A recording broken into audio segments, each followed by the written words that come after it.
Jednym z ważniejszych elementów roweru elektrycznego jest bateria. Jak więc sprawić, by ta posłużyła nam jak najdłużej i co zrobić, kiedy przyjdzie czas na jej wymianę? Już tłumaczę.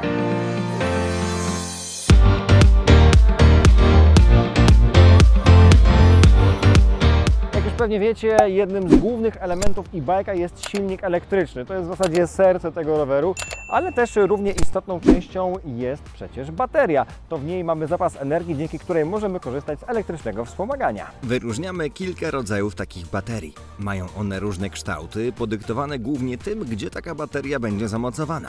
Może ona znaleźć się na bagażniku, na dole ramy, gdzie zazwyczaj wozimy bidon, czy też wewnątrz ramy. Poza tym takie baterie mogą oferować różne pojemności i napięcia. I mimo, że z zewnątrz są bardzo różne, to w środku wyglądają bardzo podobnie. Znajdziemy w nich ogniwa litowo-jonowe i układ BMS, który monitoruje i dobiera parametry ładowania i rozładowywania baterii. Skoro dbamy o rower na bieżąco, serwisując go i wymieniając zużyte elementy, to powinniśmy zadbać też o naszą baterię. Jak to zrobić, by posłużyła nam jak najdłużej? Przede wszystkim nie narażajmy jej na niesprzyjające warunki. Oczywiście nic jej się nie stanie, jeśli trochę pochlapiemy ją błotem w lesie, ale generalnie dobrze byłoby zabrać ją ze sobą do domu, jeśli rower na przykład trzymamy na balkonie czy gdzieś przed domem. Nie narażajmy jej na mrozy, czy nie wystawiajmy jej na pełne słońce.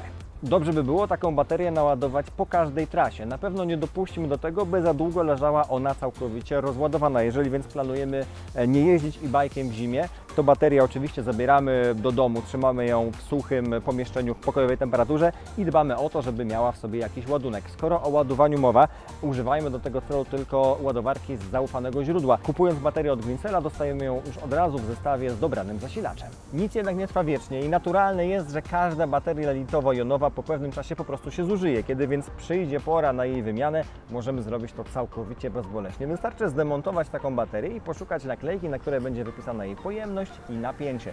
Uzbrojeni w taką wiedzę udajemy się na stronę Greensela.